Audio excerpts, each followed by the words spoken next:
Good evening and welcome to today's news bulletin, Younib TV News at 9. We bring you the latest updates from around the nation.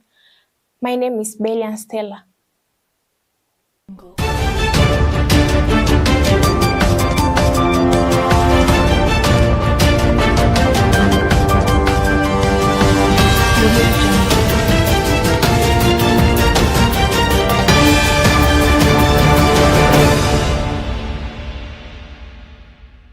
Akanipigia, akaniambia unajua Moses leo wakiwa nje wamesimama alianguka chini kichwa ikagonga floor. Kumpeleka hosi, head teacher akatoka emergency akakuja akatuambia kwamba mtoto amepass.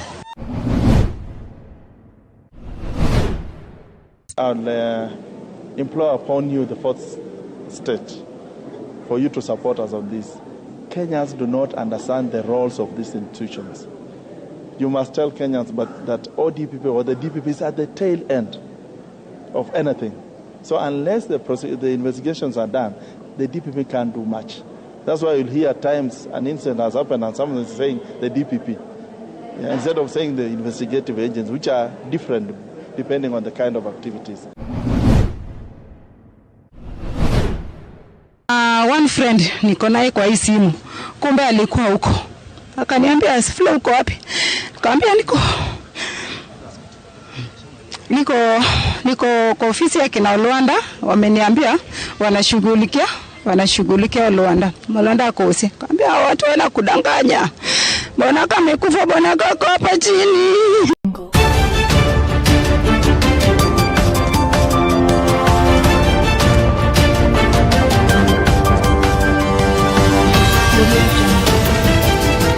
Kaambia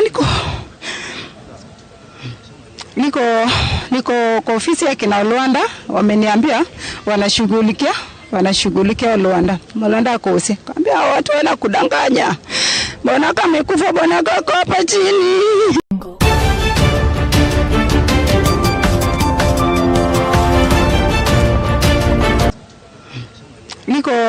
Niko kwa ofisi ya kina Luanda, wameniambia wanashughulikia Luanda. Luanda akosi. Kaambia watu wana kudanganya.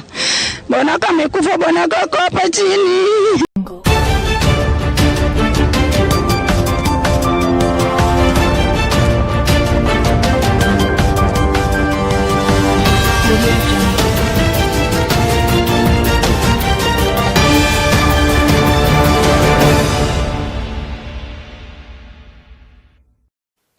Now, two families whose relatives lost their lives during Mwananchi political rallies in Kitengela, Kajiado County, and Belian in Vihiga County are seeking justice. The family of Vincent Ayomo, who was tragically shot in the Kitengela region, is urging the police to accept responsibilities and offer explanations concerning the circumstances of his death. Likewise, the family of George Orlando in Kisumu is pursuing accountability and justice for the murderer of their loved one. Tangu bwanangu akufe haijakuwa rahisi juu yeye ndiye alikuwa tegemeo na kwa saa hii iko hivyo. Kwa hii pengo ya Vincent bado itakuwa tumebaki na hiyo machungu ya serikali kuwaua tu na kesi fuatiliwi. Ishatendeka, tumekubali, but what we just want is justice for our son. Justice for our son. Kuzio pengo yenye ameacha hakuna mtu mwenye anaweza ijaza. Kushinikiza kwamba wale askari ambao walimpiga Vincent risasi pamoja na vijana wengine wote ambao wameuawa katika maandamano ya amani waweze kuletwa mbele ya sheria. Condemn this act and we say that police officer should be brought to book because every police officer leaving a station clearly left a station with a gun and the gun is known and all the bullets are numbered. Na one friend niko naye kwa hii simu, kumbe alikuwa huko. Akaniambia asifule uko wapi? Nikamwambia niko kwa ofisi ya kina Luanda, wameniambia wanashughulikia Luanda. Luanda akosi. Nikamwambia watu wana kudanganya. Mbona kama amekufa bwana kako hapa chini? United opposition leaders assert that they will ensure President William Ruto serves only one term due to the present condition of the nation. On Monday, at the El Quereño grounds in Nyamira, during the commencement of their three-day tour of the Gusii region, led by Jubilee Deputy Party Leader Fred Matiang'i, DCPs Rigathi Gachagua and Kalonzo Musyoka of Wiper, the opposition coalition vowed to remain united in their efforts to remove Ruto from office by 2027. They have also criticized the Interior Ministry for employing goons to disrupt their meetings.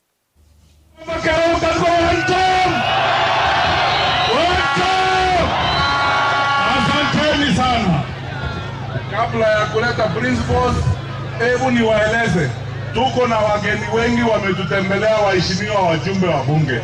Huyu ni senator wa Laikipia, amekuja kutoka Laikipia. Wami ndondogo ya Wasani. Na nitali vya tutu wa Wasani. This is a nice man from Laikipia, senator wa Laikipia. Mheshimiwa mjumbe wa Roysambu ndio huyu hapa. Mwafrika mheshimiwa, asalimia hivi na mkono. Sasa wacha tufanye hivi. Nitamwambia mheshimiwa Machogo atusalimie, alafu nilete principles. Alewaambe! Wakerota muko na furaha leo. Tuko na rafiki yangu Rigiji hapa. Tuko na mheshimiwa Kalonzo Musyoka. Tuko na mtoto wetu Fred Matiang'i.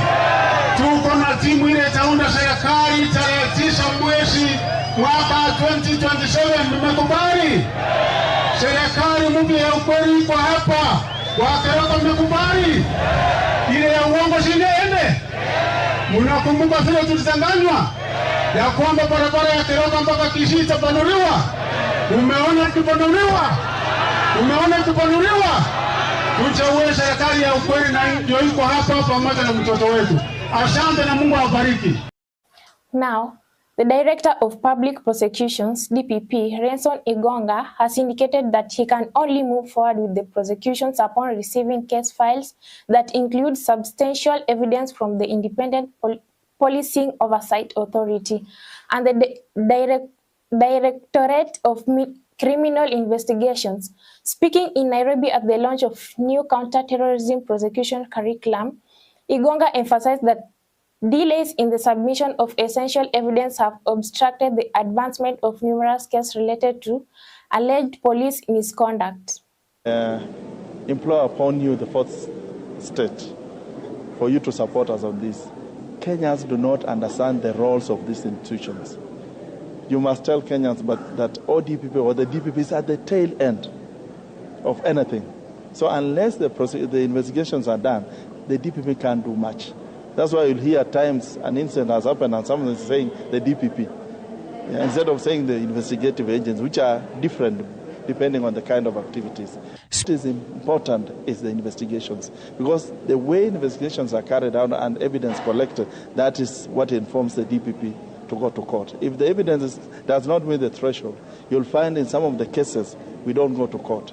We don't refuse, but the evidence gathered, if it's not enough, we don't just go to court for the sake of it. Because we must also get to know that we protect the rights of everyone, even the suspects.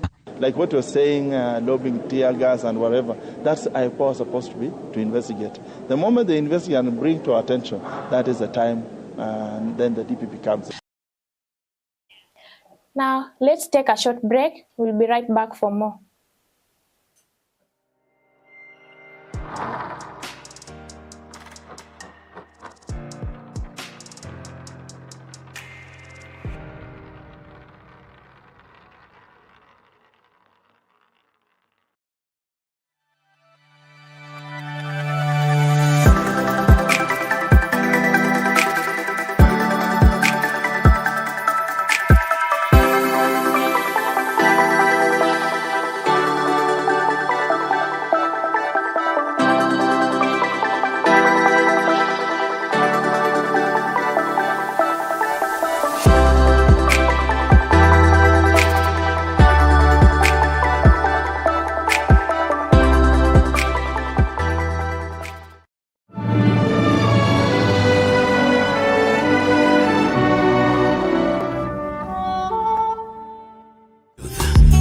Remember the best.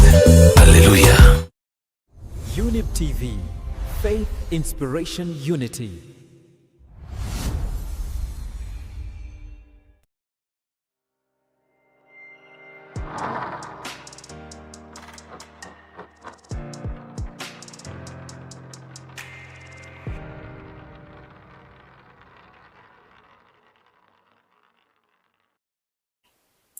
Welcome back. Now, tension and sorrow erupted at Moi Primary and Junior School after yet another mysterious incident involving a student. Parents organized a dramatic protest, transporting the body of the student from the hospital to the grounds, demanding explanation regarding the circumstances surrounding his death. Emotions were intense as the family of the boy, identified as an 8th grade student named Moses Joseph, recounted how he left home in the morning full of life. Kila wakati naendanga kumfungulia gate. Nikamwambia juu mvua inanyesha na wewe ndio umevaa manguo ya joto, umevaa mpaka jamba iko na kofia, ende ujifungulie gate. Akaenda akafungua gate, akarudisha kifungu. Akatafuta kaambrela chini ya kiti akapata. Nikamfungulia kwa kaambrela, nikameharibika, akajikinga nayo. Akaniambia mam, bye. Saa 2:45 ndio sasa tunapigiwa simu ati kuja shule. Ni nini? Mtoto amefaint. Tuambia sasa alifaint kwa nini? Ati wewe kwa sawa 100%, hakuna shida alikuwa nayo. There before kuna shida asha experience. Na kidogo kidogo akanipigia. Akaniambia unajua Moses leo wakiwa nje wamesimama alianguka chini, kichwa ikagonga floor. Kumpeleka hosi, head teacher akatoka emergency akakuja akatuambia kwamba mtoto amepass. Services at Coast General Hospital in Mombasa are at risk of coming to a standstill due to a conflict between the doctors at the facility and the Mombasa County government regarding the suspension of the hospital's chief executive officer, Dr. Iqbal Handwala. Handwala was suspended by the hospital's board on Sunday, which cited a decline in institutional governance and stakeholders' relations as the reason for this action. This decision has incited anger from the Kenyan Medical Pharmacists and Dentists Unions, KMPDU, which has issued a warning to withdraw the service of all doctors at the regional facilities within 7 days unless Dr. Handwala is reinstated. Kupewa nafasi aitwe ama atandike barua aje aseme imekuwaje. Yeye kufikia jana jioni ambiwa kuwa ametolewa ofisini.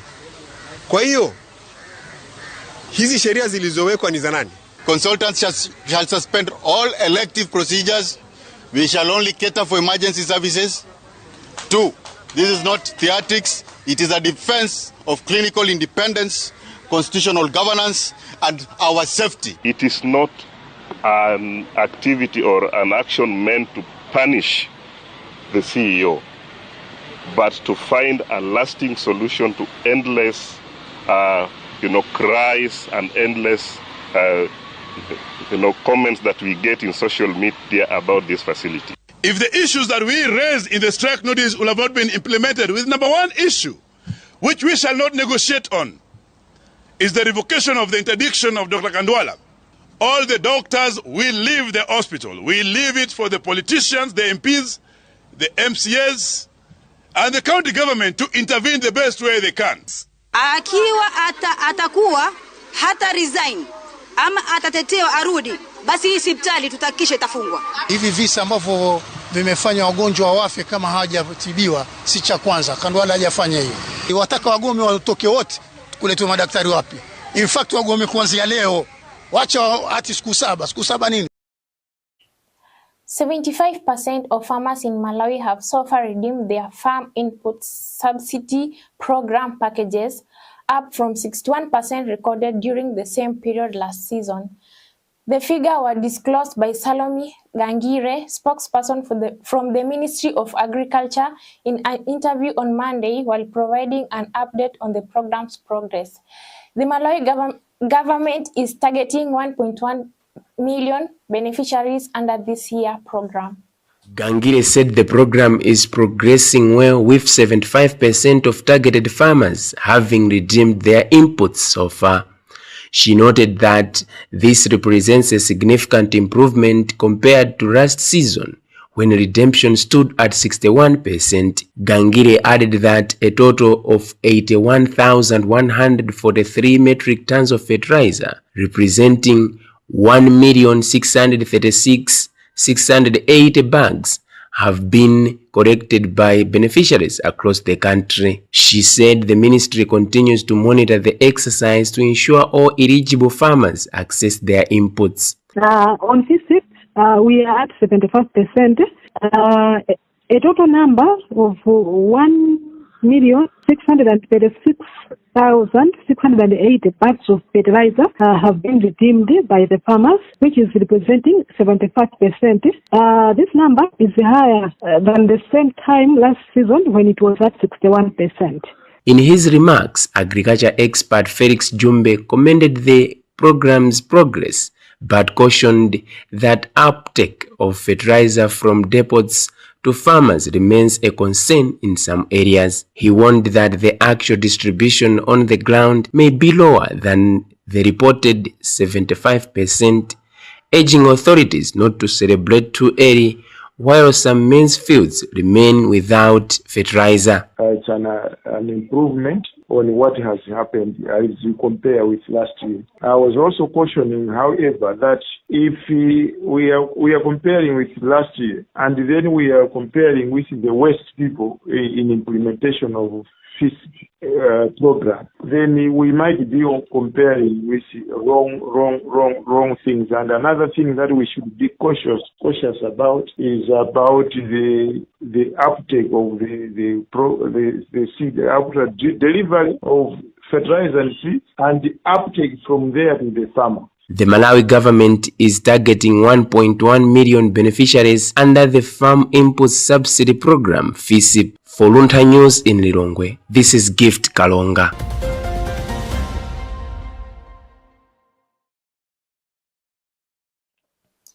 Thank you for staying tuned. Keep watching Younib TV. My name is Belian Stella.